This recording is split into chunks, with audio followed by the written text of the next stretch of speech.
Hola canal, mi nombre es Mauro y esta es mi historia.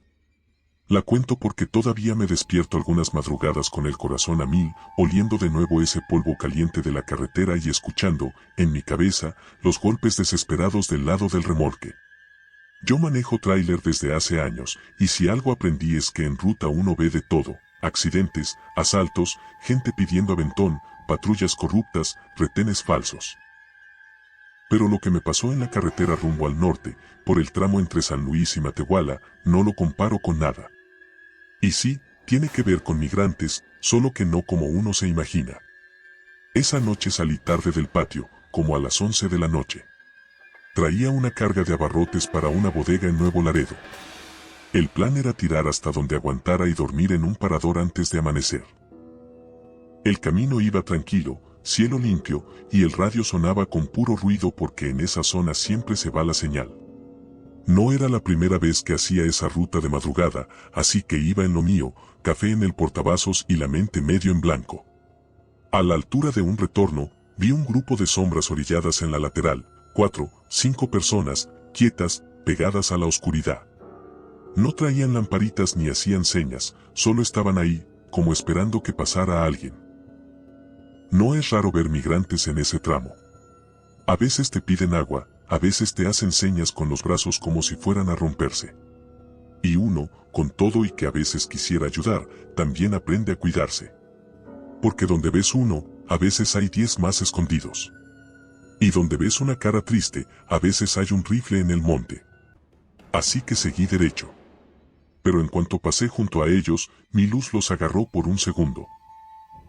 Recuerdo clarito a una mujer con un suéter rojo cargando un bultito, como un bebé envuelto en una cobija gris. Tenía la cara levantada pero no me miró a mí, miró la caja del tráiler, como quien ya sabe algo. A los 3 o 4 kilómetros, empecé a escuchar un golpe seco, como si alguien pateara metal desde dentro. Primero pensé la carga se está moviendo, porque a veces una tarima mal amarrada mete sustos. Bajé tantito la velocidad y pegué oreja. Otra vez, un golpe, después 2 más seguidos. No sonaba a carga, sonaba a manos. Me empezó a subir la inquietud. Miré los espejos, nada raro, nadie siguiéndome. Me dije a mí mismo que me estaba sugestionando por haber visto al grupo. Pero no. Los golpes siguieron, y ahora venían de la parte de atrás, del remolque, como si alguien estuviera aventándose contra la puerta. La sangre se me fue a los pies.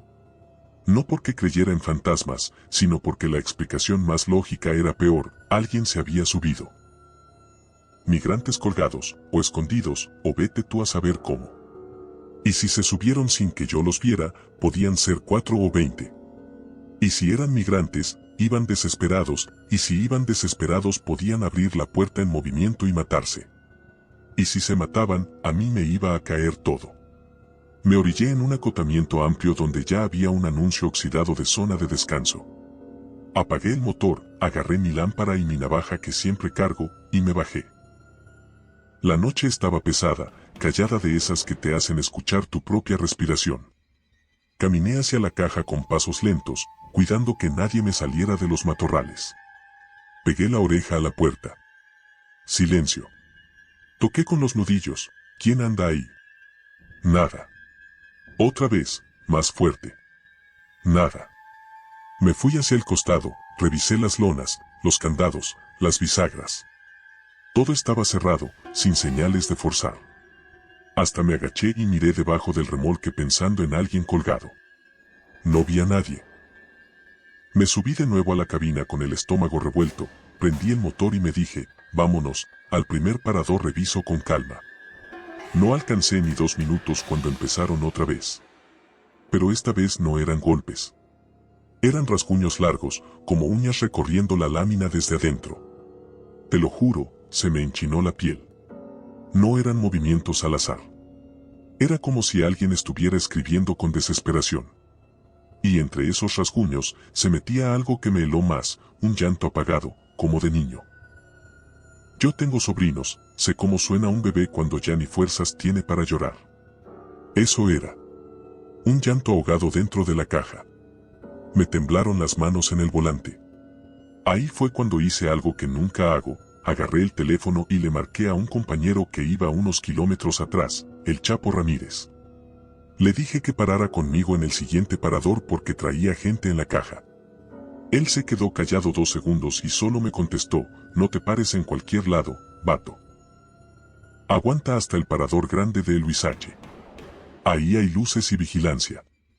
Ese parador estaba como a 20 minutos. Sentí que era una eternidad, pero le hice caso. Seguí manejando con el cuerpo tenso, escuchando los rasguños y ese llanto que a rato sonaba más cerca, a rato se apagaba en seco. Yo apenas respiraba. Llegué al parador con la garganta seca. Había varios tráileres estacionados, una tiendita abierta y 2 patrullas federales a un lado. Cuando vi las luces sentí tantita paz. Me estacioné, me bajé rápido y el Chapo llegó casi enseguida. En cuanto se orilló, le conté en corto. Él no se rió ni me dudó. Se puso serio y me dijo: a mí me pasó algo parecido hace años, pero no con golpes, con olor. Vámonos juntos. Nos acercamos a la caja. Yo escuchaba todavía ese llanto bajito. El Chapo también pegó la oreja y abrió los ojos. Los federales vieron que andábamos ahí y se acercaron. Les explicamos. Uno de ellos, un tipo flaco con bigote, nos dijo que abriéramos para revisar. Yo saqué la llave, temblando. Abrí el candado. La puerta chirrió y el aire que salió me pegó como un puñetazo. No era hedor de gente viva, era un olor viejo, como humedad podrida mezclada con sangre seca. Las luces del parador alumbraron el interior y se me aflojaron las piernas. No había nadie. Nada. Solo mi carga intacta, tarimas bien acomodadas. Pero en el piso, justo en medio, había marcas. Raspones largos en la lámina, como si alguien hubiera arañado tratando de salir. Y en una esquina, sobre una tarima, estaba la cobija gris que yo había visto en brazos de la mujer del suéter rojo. Te lo juro por mi madre. Era la misma, sucia, deshilachada, con una mancha oscura al centro que parecía sangre. El policía la levantó con la punta de su bota y frunció la nariz. Yo no podía hablar. El otro federal revisó con lámpara por todos lados, hasta metiéndose entre tarimas. Nada. El Chapo me agarró del brazo y susurró: ¿estás seguro que cerraste bien en el patio? Yo nomás asentí. Los federales se miraron como cansados, como si ya hubieran visto ese tipo de cosas. El de bigote preguntó: ¿viste gente en la orilla hace rato? Le conté del grupo y de la mujer con el bebé. El federal suspiró y dijo algo que todavía me retumba: ese grupo no está vivo, jefe. Nos llevó a un lado, lejos de los otros choferes. Ahí, el federal nos contó que en ese tramo, hace como 2 meses, habían encontrado un camión abandonado en la brecha. Dentro iban migrantes encerrados, más de 30.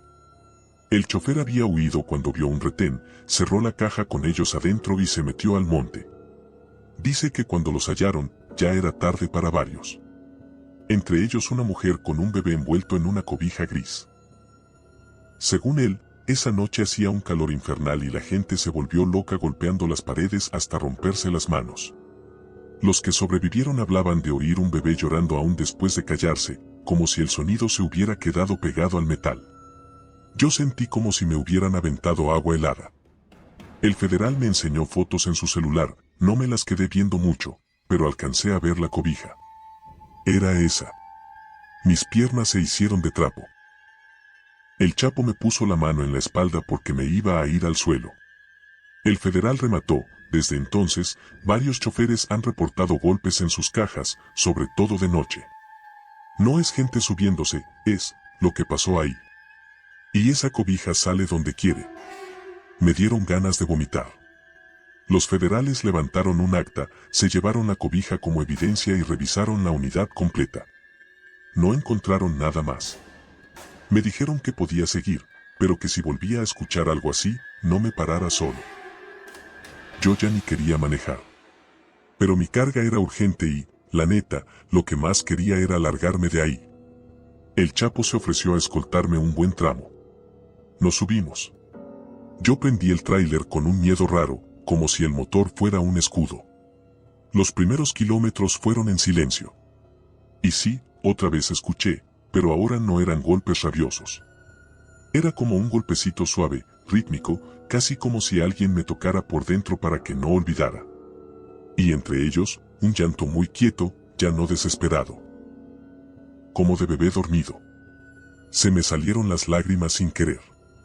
No de terror nada más. También de coraje, de impotencia. Porque entendí que yo no estaba oyendo a alguien atrapado en mi caja, estaba oyendo el eco de una muerte que no debió pasar. Y que, por más que yo siguiera derecho, esa carretera se iba a seguir tragando historias así. A la altura de un retén real, de esos con conos y luces, el sonido se apagó de golpe. Como si algo hubiera soltado el aire. Revisé los espejos. Nada. Seguimos hasta que amaneció. Cuando llegué a la bodega en Nuevo Laredo y abrí la caja para descargar, no había marcas nuevas ni olor raro. Solo mi carga. Pero yo ya no era el mismo. Porque desde esa noche, cada que paso por ese tramo, aunque vaya con sol, me llega un olor leve a humedad vieja. Y aunque no escuche nada, siempre bajo tantito el volumen del radio, como esperando que alguien toque desde adentro. La resolución fue clara para mí y para los federales, no había migrantes escondidos. Lo que se me subió fue otra cosa, una especie de recuerdo vivo que se quedó pegado a esa ruta. Algo que no busca asustar nomás, sino recordarte que ahí, en ese metal, hubo gente encerrada muriéndose sin que nadie los escuchara. Desde entonces, cada vez que veo grupos en la orilla, ya no los miro igual. A veces freno, les dejo agua donde puedo, aviso si veo algo raro. No porque me crea salvador, sino porque entendí que la carretera también guarda cuentas pendientes. Y a veces te las cobra a ti, aunque no seas el culpable. Hola canal, mi nombre es Damián y esta es mi historia. La cuento porque no quiero que nadie vuelva a pasar por lo que yo pasé esa madrugada cerca de la frontera, cuando recogí a un migrante que no debía estar vivo. Yo iba manejando una camioneta de redilas, llevando verduras desde Durango hacia Monterrey. Normalmente no viajo tan al norte, pero ese día el patrón me pidió el favor porque otro chofer no había llegado. Salí casi a las 12 de la madrugada, cosa que nunca hago porque odio manejar tan tarde, pero no había de otra. Fue el peor error que pude cometer. La carretera estaba vacía, completamente silenciosa. El único sonido era el motor y de vez en cuando el rechinido de las redilas. Cuando crucé el tramo entre General Cepeda y la autopista, vi a lo lejos una figura caminando en la orilla. Pensé que era un migrante, porque llevaba mochila y el paso lento, casi arrastrando los pies. Al acercarme, levantó la mano pidiendo aventón. Pensé en pasar de largo, pero algo, llámalo conciencia, culpa o no sé qué, me hizo frenar. Bajé la ventana y le grité que subiera por atrás, que me alcanzara por el lado de la caja. Pero él no se acercó a la caja. Se puso del lado del copiloto y me vio con una expresión tan agotada que me dio cosa. Sus ojos estaban hundidos, rojizos, como si llevara días sin dormir. Me dijo, con una voz casi apagada, por favor, solo lléveme unos kilómetros. Me quedé atrás de los demás. A pesar del miedo, le abrí la puerta y se subió. El olor fue lo primero que me golpeó, un olor a tierra húmeda mezclado con algo más, algo como metal, como sangre vieja. Lo ignoré porque a veces los migrantes vienen de caminar entre monte y barranco. Traté de no pensar demasiado. Le pregunté su nombre, pero no me contestó. Solo respiraba fuerte, como si cada inhalación le costara un chingo. Le ofrecí agua, pero tampoco la aceptó. Le pregunté si estaba herido. Me dijo que sí, pero no quería mostrarme dónde. Después de unos minutos empezó a temblar. Primero leve, luego más fuerte, hasta que pensé que estaba convulsionando.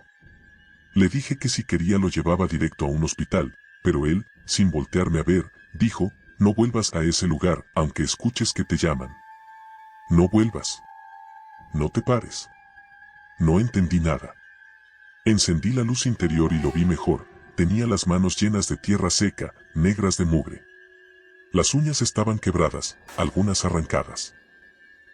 Y en sus muñecas, como brazaletes oscuros, se le veían marcas profundas, como si le hubieran apretado con alambres o esposas, pero incrustadas en la piel. Eso ya me puso nervioso. Le pregunté quién le había hecho eso. Solo dijo, no se detuvo a abrirnos. En ese momento un escalofrío me recorrió la espalda. ¿Abrirles qué? ¿Dónde había estado encerrado? Le volví a preguntar, pero no respondió. Solo respiraba cada vez más fuerte, como si le ardiera el pecho por dentro. De pronto, me señaló algo hacia el monte. No había nada, solo oscuridad. Entonces dijo, no los escuches, no son ellos. Yo ya estaba paranoico. Volteaba cada rato a los espejos, pensando que quizá lo seguían o que algún grupo criminal estaba detrás. Cuando por fin entramos a un tramo iluminado, alcancé a verlo mejor. Tenía la ropa desgarrada en la espalda y, en una de las rasgaduras, vi piel morada, como si hubiera sido aplastado. Era imposible que alguien caminara con una herida así. Me sudaron las manos en el volante. Cuando llegué a un parador pequeño, pensé en dejarlo allí para buscar ayuda. Pero en cuanto reduje la velocidad, él dijo con una voz más firme, casi enojada, no pares aquí. No pares donde hay luz. Eso me descolocó. ¿Por qué? Ya no quería preguntas, solo quería que se bajara. Pero había algo en el que me paralizaba. Era como si su sola presencia hiciera el aire más pesado. Seguimos avanzando y, de la nada, él dijo, ya viene, escúchalos. Lo dijo mirando hacia atrás, hacia la caja vacía. Yo no oía nada. Pero en segundos algo golpeó la redila. Un solo golpe seco, fuerte. Tanto que me obligó a enderezar la camioneta de golpe. Pensé que había agarrado un bache, pero no, fue un golpe. Luego otro, más fuerte. Me puse a temblar. Miré al migrante y él solo cerró los ojos, como si ya supiera lo que venía. Aceleré. Ya no quería parar. Pero los golpes siguieron, uno tras otro, como si algo tratara de romper la madera de la caja. El migrante apenas murmuró, son ellos, los que se quedaron allá, los que no salieron. Yo le grité que me dijera qué chingados estaba pasando. Él respiró profundo y dijo algo que me caló hasta el hueso, nos dejaron encerrados, en un tráiler, 3 días, gritando, golpeando, nadie abrió. Me quedé helado. Ya había escuchado historias así, pero nunca algo tan directo. Él siguió, cuando la puerta se abrió, solo quedábamos 2. Pero el otro se volvió loco, salió corriendo al monte. Yo no debía haber salido, yo ya estaba muerto allí adentro. Sentí que me faltó el aire. No sabía si estaba hablando metafóricamente o literalmente. Pero cuando lo volteé a ver, su piel estaba mucho más pálida que antes, casi ceniza, y sus labios tenían un tono amoratado. No era el color normal de una persona viva. Me sudaron los ojos del miedo. De pronto, un golpe más fuerte reventó una de las maderas de la redila. Se abrió un hueco pequeño, del tamaño de un puño, y por ese hueco salió una mano. Una mano huesuda, sucia, con uñas arrancadas y llena de sangre seca. La mano se movía como buscando agarrar algo. Yo pegué un grito y aceleré más, pero la mano seguía ahí, colgando por el hueco, moviéndose desesperada. Sentí que mi corazón se iba a romper. El migrante suspiró, como cansado, y me dijo, ellos no saben que ya no estoy, no saben que salí, me buscan en cualquier vehículo. Luego se llevó una mano al pecho, como si algo lo jalara hacia atrás. Tosió, y en la tos salió un hilo de sangre oscura. En ese instante entendí que no estaba hablando en sentido figurado, él había muerto allá adentro. Y lo que yo había subido no era alguien vivo. Le dije que se bajara, que no podía seguir. Pero él, con una mirada profunda, casi triste, me dijo, cuando te alcance, abre la puerta, no los dejes morir otra vez. Y luego, como si su cuerpo ya no pudiera sostenerse, comenzó a desvanecerse. No es broma. Su piel se volvió más gris, sus ojos se hundieron, y sus manos empezaron a marcar el asiento con rastros de tierra. Su cabeza cayó hacia adelante. Y cuando intenté tocar su hombro, mi mano lo atravesó. No había nada sólido. En ese segundo, un golpe final reventó otra tabla de la redila. El hueco se hizo más grande y, por un momento, pude ver claramente lo que había detrás, 3 rostros. 3 rostros de migrantes muertos, con ojos vacíos, piel pegada al hueso y manos ensangrentadas, mirando directo hacia mí. No gritaban. No hacían ruido. Solo querían salir. Y parecían reconocer al que yo llevaba, porque todos miraban hacia el asiento del copiloto, donde ya no había nadie. Frené con todas mis fuerzas. Me aventé fuera de la camioneta, casi cayendo de rodillas. Corrí hacia el monte sin pensar. Cuando volví a mirar hacia la camioneta, ya no había mano saliendo por los huecos. Las tablas volvían a estar intactas. Ni el hueco grande ni las marcas. Nada. La puerta de la redila estaba cerrada. Todo se veía normal. Excepto por una cosa, en el asiento del copiloto, donde se había sentado aquel migrante, quedó una marca de tierra en forma de silueta humana. Una silueta perfecta. Como si el cuerpo entero hubiera estado hecho de polvo. La resolución fue la más clara y a la vez la más dura. Aquel migrante nunca estuvo vivo cuando lo subí. Era lo que quedó de alguien que murió encerrado en un tráiler, junto a los otros que golpeaban la redila. Lo que yo escuché y vi no fue una alucinación ni un sueño, fueron los últimos momentos atrapados de personas que murieron en agonía buscando que alguien les abriera. Entendí que ellos no estaban buscando lastimar a nadie, solo repetían lo mismo que hicieron antes de morir, golpear, pedir ayuda, tratar de salir. Regresé a la carretera con el alma hecha pedazos. Desde entonces, cada vez que veo migrantes caminando por la noche, detengo mi camioneta, pero no para subirlos. Detengo el vehículo para ver si realmente están ahí. Porque a veces, en este país, en estas carreteras, los vivos y los muertos se mezclan de una forma que nadie quiere aceptar. Hola canal, mi nombre es Iván y esta es mi historia.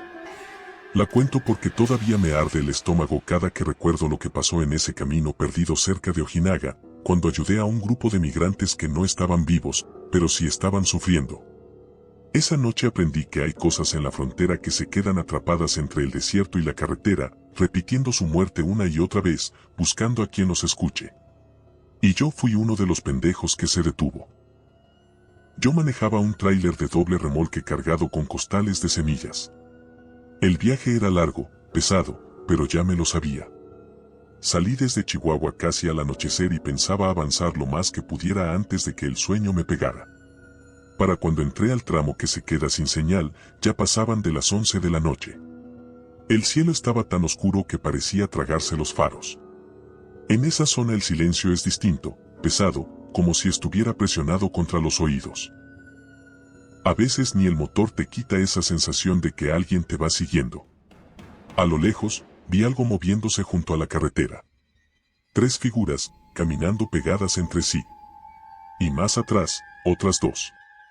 Caminaban lento, como si arrastraran las piernas. Pensé que eran migrantes tratando de cruzar entre brechas.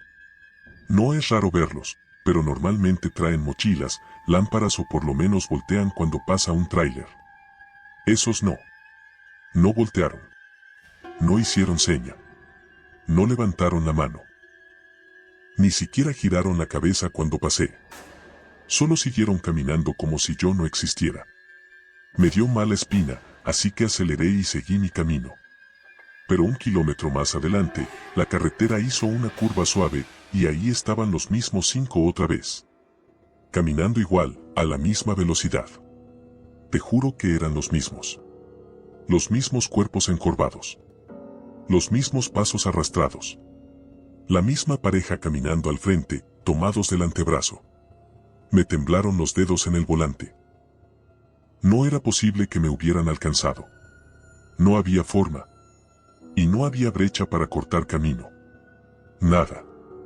Pensé que era mi mente, el cansancio o la oscuridad. Pero algo dentro de mí me dijo que no desviara la mirada. Y cuando pasé junto a ellos, un olor me golpeó tan fuerte que casi vomito, un olor como a humedad encerrada, carne fermentada, sudor viejo y sangre oxidada. Un olor que no debería estar en el aire libre del desierto. Me llevé la mano a la nariz y seguí manejando. A los pocos minutos, mi radio empezó a meter estática. No música, no ruido, estática. Pero la estática tenía un patrón. Sonaba como respiraciones entrecortadas. como si alguien intentara hablar cerca del micrófono. La voz no se formaba, solo un jadeo irregular que subía y bajaba. Yo ya estaba sudando. Apagué el radio. La estática siguió. Saqué el fusible de la consola. La estática siguió. Ahí supe que algo estaba mal. Muy mal. Decidí parar en un acotamiento para revisar detrás, porque la sensación de que alguien venía colgado del remolque me empezó a taladrar la mente. Me orillé. Bajé de la cabina con mi lámpara.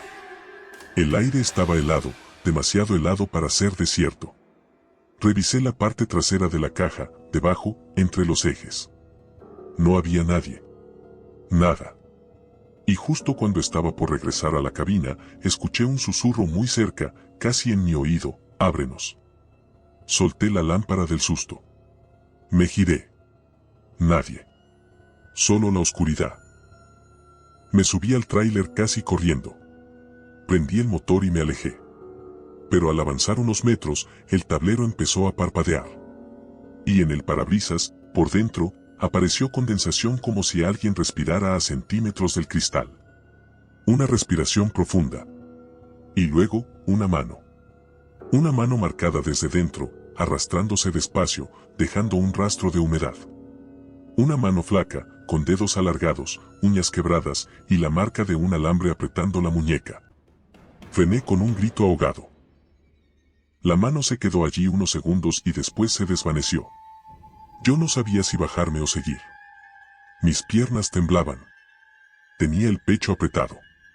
Mientras decidía qué hacer, vi algo que casi me mata. A 3 metros del tráiler, en la orilla del camino, estaban los mismos 5 migrantes.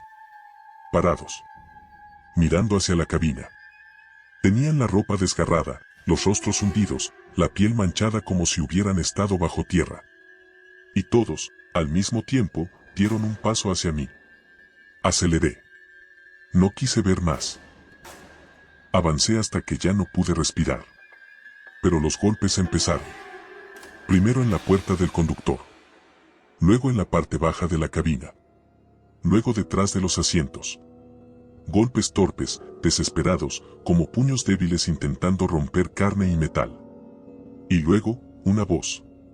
Una voz seca, ronca, apenas formada: nos dejaron morir.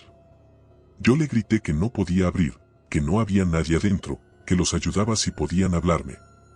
La voz respondió: no pudimos salir, tú sí puedes abrir, tú sí puedes. Los golpes siguieron, más fuertes, más desesperados. Y entonces, en el espejo lateral, vi algo moviéndose sobre el remolque. Una figura trepando. Arrastrándose. Una sombra flaca, esquelética, que se acomodó sobre la lona y se inclinó hacia adelante, tratando de ver por el parabrisas. Le vi la cara. No tenía labios. Tenía piel seca pegada al hueso, ojos hundidos sin brillo, y la frente marcada con un surco profundo como si hubiera sido aplastado. Sus manos buscaban aferrarse a la cabina. Yo lloré. No pude contenerme. Pensé que ahí iba a morir. Mientras manejaba sin rumbo, rezando lo que me sabía, la figura sobre el tráiler golpeó el techo con fuerza.